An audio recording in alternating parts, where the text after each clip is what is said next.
Merci d'être sur la télévision Labari pour suivre le journal de ce jour, jeudi 7 août 2025. Mesdames, Messieurs, bonsoir et bienvenue à tous. Veuillez nous excuser pour ce léger retard accusé du retard indépendant de notre volonté. Débutons ce journal avec cette visite du président de la République du Tchad, Idrissa Mahamata Déby, qui a séjourné pendant 2 jours au Niger sur invitation du président de la République du Niger, chef de l'État, le général d'armée Abdrahman Tchani. C'était hier où un accueil chaleureux lui a été réservé au niveau de l'aéroport international Jori Hamani de Niamey. Cette visite s'inscrit dans le cadre d'échanges en vue de renforcer davantage les liens de fraternité et de coopération entre le Niger et le Tchad. Un extrait de l'intervention du président tchadien Mahamat Idriss Déby Itno. Votre visite au Niger, comme vous l'avez rappelé, n'est pas juste une simple visite. C'est la visite d'un frère qui appartient au même espace que le peuple nigérien. Un frère qui vient confirmer les relations traditionnelles qui ont toujours existé entre nos deux peuples et nos deux États en tant qu'entité souveraine. Excellence, nous ne pouvons vous remercier de cette visite qui nous a permis de comprendre une fois de plus, après un moment peut-être de latence, de la nécessité de réactiver cette coopération entre nos deux États. Il y va de la survie de nos États, il y va de la prospérité de nos peuples, surtout face aux nouveaux défis que vous venez de rappeler. Je souhaite et prie Allah subhanahu wa ta'ala qu'il nous permette de nous retrouver très bientôt pour manifester une fois de plus l'expression de cette coopération fraternelle réussie. Inch'Allah, je répondrai à l'invitation à N'Djamena dans les plus brefs délais, Excellence. C'était à l'instant donc le président de la République du Niger, le général d'armée Abdrahman Tchani, donc hier en face de la délégation tchadienne qui a séjourné au Niger du 6 au 7 août. Abdrahman Tchani qui a exprimé toute sa gratitude à son homologue pour cette visite d'un frère qui vient confirmer les relations traditionnelles qui ont toujours existé entre le Niger et le Tchad, a déclaré le général Tchani. Cette visite donc du président tchadien a eu lieu sur invitation du président de la République, chef de l'État, le général d'armée Abdrahman Tchani. Cette visite s'inscrit, je le disais, dans le cadre d'échanges en vue de renforcer davantage les liens de fraternité et de coopération entre le Niger et le Tchad. Un extrait de l'intervention du président tchadien Mahamat Idriss Déby Itno. En tant que peuple et nation, le Tchad et le Niger sont liés par des accords de coopération bilatérale, notamment l'accord cadre de coopération du 9 novembre 1976, renforcé par la commission mixte tenue ici même à Niamey en 2013. Ce cadre a permis d'élargir notre partenariat dans des domaines aussi variés que la sécurité, le commerce, l'environnement ou encore la mobilité des personnes. La suppression des visas entre nos deux peuples constitue à cet égard un acte fort, celui de la confiance mutuelle, mais aussi celui d'une vision partagée pour un avenir commun. Nos liens se manifestent également à travers notre engagement dans les organisations régionales et continentales auxquelles nous appartenons. l'Union africaine, la CBLT, le SILS, l'autorité du bassin du Niger, ainsi que les fonds de solidarité africains. Monsieur le Président, je mesure pleinement le contexte particulier et les ambitions nouvelles dans lesquelles le Niger évolue aujourd'hui. Les défis politiques, sécuritaires, géopolitiques et socio-économiques sont nombreux. Cependant, le peuple nigérien, digne de son histoire et fidèle à ses valeurs, aborde cette période avec lucidité et courage. Le Tchad, frère de toujours, se tient à vos côtés, dans le moment d'épreuve comme dans ceux d'espoir. Nous ne faillerons pas à notre devoir de solidarité et de fraternité. Ce n'est pas une simple posture, mais une conviction profonde. Ma présence ici dépasse largement celle d'un simple déplacement protocolaire. Elle s'inscrit dans une vision claire, celle de la souveraineté, celle d'une Afrique qui se réveille et qui décide de prendre en main son destin.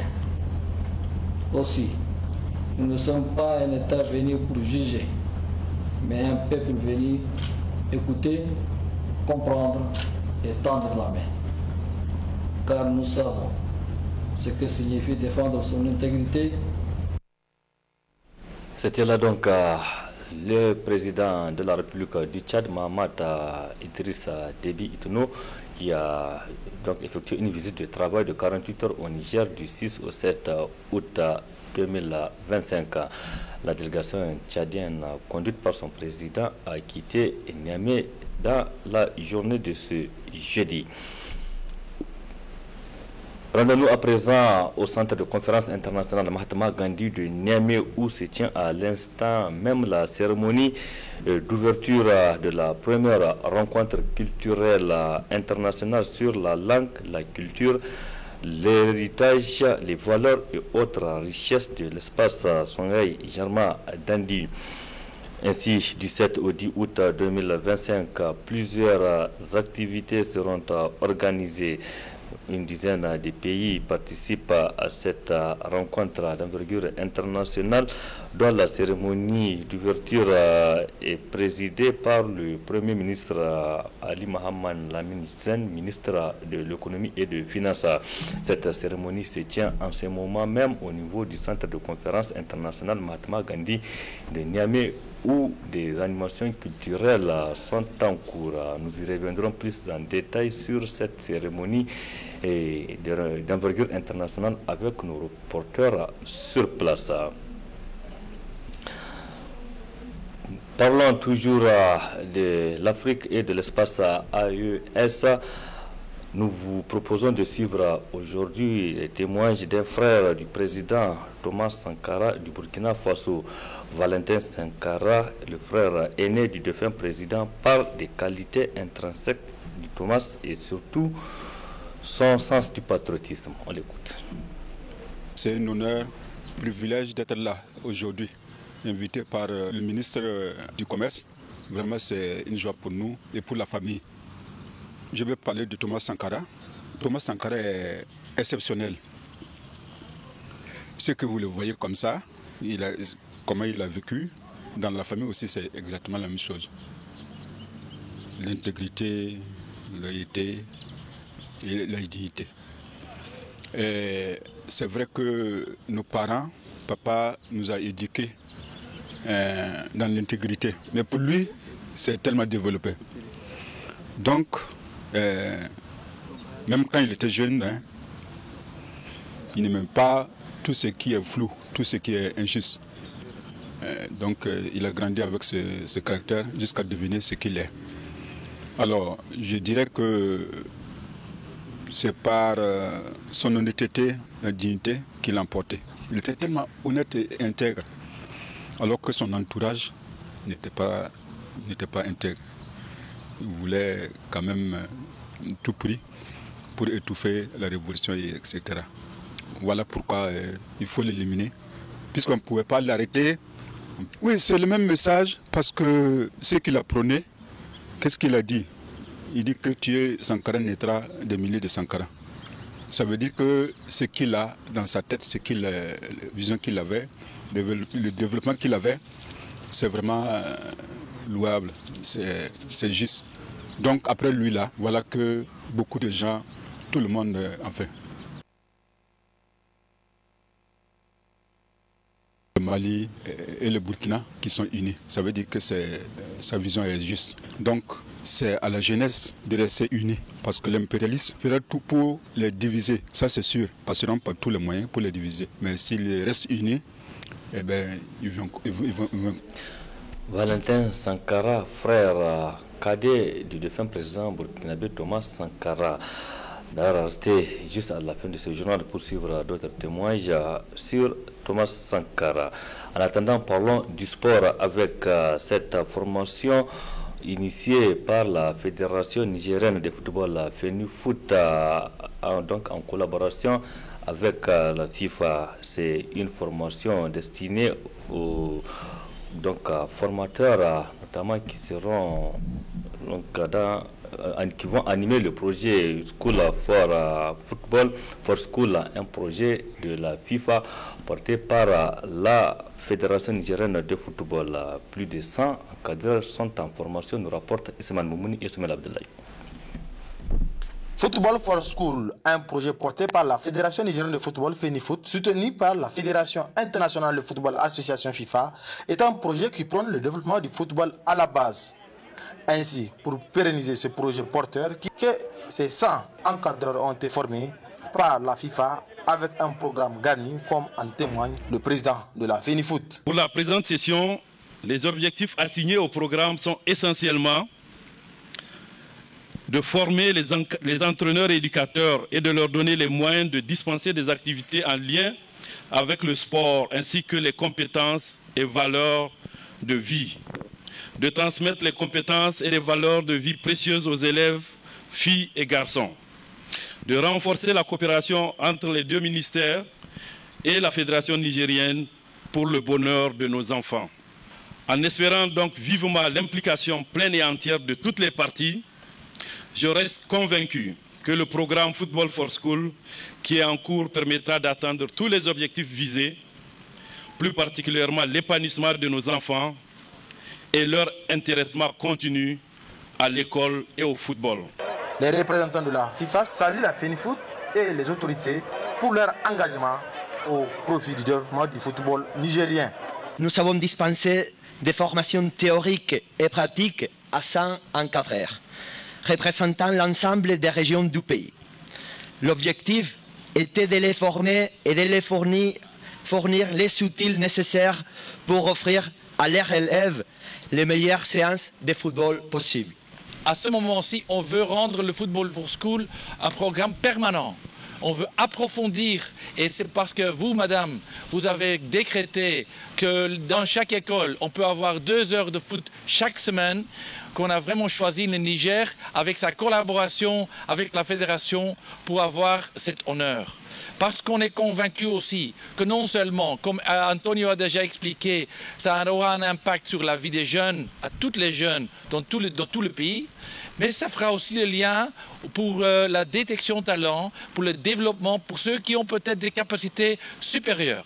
Les ministres en charge de la jeunesse, du sport et de l'éducation tirent leur chapeau à la FENIFOOT tout en dressant leurs attentes aux encadreurs. Nous attendons que chaque enseignant mette immédiatement en œuvre les compétences acquises dans son établissement. Nous attendons aussi de vous une régularité dans l'action. Le Football for Schools ne doit pas être ponctuel. Il doit s'inscrire dans la durée. Nous voulons voir des activités organisées, des séances régulières et des résultats visibles dans la vie scolaire des enfants. Nous sommes engagés à développer le sport de façon générale et le football de façon particulière parce que pour nous, il est essentiel que notre pays se démarque désormais et se hisse au rang des grandes nations du football. Et aujourd'hui, toutes les conditions sont réunies. D'abord, je voudrais féliciter la FENIFOOT pour cette activité de formation des formateurs.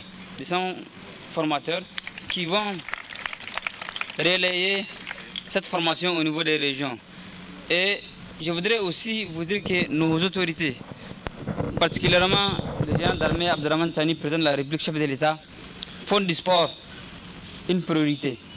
2 heures de football est prévue chaque semaine dans les établissements scolaires dans le but de détecter des jeunes talents pour assurer la relève du football nigérien. Merci Ismaël, belle initiative qui vise à développer le football à la base au Niger. Je le disais, donc cérémonie à l'instant même de l'ouverture de la première rencontre culturelle internationale sur la langue, la culture, l'histoire, les valeurs et autres richesses de l'espace Songhai Germain d'Andi. Ainsi, du 7 au 10 août 2025, plusieurs activités sont au programme, dont des conférences. Une dizaine de pays participent à cette rencontre d'envergure internationale qui est présidée par le Premier ministre, le ministre de l'économie et des finances, Ali Mohamed Lamine Zen. C'est en présence du gouverneur de la région de Niamey, du ministre de la refondation et de plusieurs autres invités de marque. Les participants à cette première rencontre sont venus des pays de l'AES et de plusieurs autres pays africains et de l'Europe. Nous reviendrons plus en détail avec nos reporters sur place. Restons dans l'AES et c'est pour revenir sur un homme qui a marqué cet espace. C'est le président burkinabé, l'ancien président, donc le défunt Thomas Sankara, dont beaucoup se rappellent encore de lui, comme vous allez suivre dans cet élément qui va suivre les témoignages sur l'homme. Très bonne réception. Là pour la rencontre du M62 en vue de la prise de conscience des militants pour renforcer leurs convictions révolutionnaires, à soutenir les initiatives du général Tchani, qui est vraiment l'épine dorsale. Un de nos collègues, un frère, a dit c'est la boîte noire de l'impérialisme. Il a cette magie de tout enregistrer, tous les stratagèmes, de déconstruire. C'est la boîte noire. Nous sommes passés pour apporter notre pierre à l'édifice. Renforcer, dire aux militants du Niger qui sont sur la bonne voie. Et les militants partant, les militants de l'AES. L'anti-impérialisme n'est pas une soirée de gala. Ça nécessite des sacrifices et une forte dose de conviction. Car en face, l'ennemi est de taille. L'ennemi se trouve dans... C'est l'ennemi depuis notre éducation, ADN de l'éducation. L'école est la centrifugeuse qui fabrique des comportements ataviques. Tout ce qui peut nous faire progresser, on dit « oh, nous ne pouvons pas ». La culture de la facilité et des faiblesses. Donc nous sommes passés pour expliquer, déconstruire les stratagèmes de l'impérialisme. Comment avoir les bonnes attitudes pour déconstruire et toujours déconstruire les narratifs et toute l'éducation qui va avec, toutes les stratagèmes. Il y a de façon anodine, il y a des comportements inoculés qui travaillent, l'Africain travaille contre l'Afrique. L'impérialisme veut l'Afrique sans les Africains. Et ça, il faut pouvoir l'expliquer. Continuer d'avancer avec fermeté. Ils sont sur la bonne voie. D'où ils sont déjà victorieux. Ils ont bouté hors l'impérialisme à travers ces armées d'occupation et ils tiennent. L'impérialisme ne leur avait même pas donné 3 mois. Ils sont au-delà de ça. Donc on ne travaille pas dans le chronogramme de l'impérialisme, on travaille pour nous-mêmes dans la quête de souveraineté vraie, de l'indépendance vraie et de la prise de conscience. Nous écrivons, les peuples de l'AES écrivent leur histoire. Il faut les masses populaires, les populations laborieuses, sous la direction éclairée des dirigeants, écrivent leur histoire pour le compte de toute l'Afrique. Les luttes qu'ils sont en train de mener en AES n'est pas une lutte pour l'AES, c'est une lutte d'émancipation de toute l'Afrique. Tout le peuple noir est concerné par ce qui se passe en AES. Nous sommes l'avenir de l'Afrique. Il faut que les populations le comprennent, que les intelligences, les intellectuels, les vrais, les panafricanistes comprennent que ce qui se passe en AES, c'est pour tout le continent. Il est inconcevable que les ressources, les matières premières se trouvent en Afrique et les usines se trouvent chez l'impérialisme. Tout le narratif, toute l'éducation est faite pour ça. Que nous soyons des terres à exploiter pour l'éternité. Que nous soyons maintenus dans le sous-développement. Si nous ne luttons pas, comme Thomas Sankara l'a dit, pour nous libérer, ils vont lutter pour nous maintenir dans la domination. C'est un honneur, privilège d'être là aujourd'hui, invité par le ministre du Commerce. Vraiment, c'est une joie pour nous et pour la famille. Je vais parler de Thomas Sankara. Thomas Sankara est exceptionnel. Ce que vous le voyez comme ça, comment il a vécu, dans la famille aussi, c'est exactement la même chose. L'intégrité, la loyauté et la dignité. C'est vrai que nos parents, papa nous a éduqués dans l'intégrité. Mais pour lui, c'est tellement développé. Donc, même quand il était jeune, hein, il n'aimait pas tout ce qui est flou, tout ce qui est injuste. Donc il a grandi avec ce caractère jusqu'à devenir ce qu'il est. Alors je dirais que c'est par son honnêteté, la dignité qu'il l'a emporté. Il était tellement honnête et intègre, alors que son entourage n'était pas intègre. Il voulait quand même tout prix pour étouffer la révolution, etc. Voilà pourquoi il faut l'éliminer, puisqu'on ne pouvait pas l'arrêter. Oui, c'est le même message, parce que ce qu'il a prôné, qu'est-ce qu'il a dit? Il dit que tuer Sankara naîtra des milliers de Sankara. Ça veut dire que ce qu'il a dans sa tête, la vision qu'il avait, le développement qu'il avait, c'est vraiment louable, c'est juste. Donc après lui là, voilà que beaucoup de gens, tout le monde, enfin, emprunte la voie.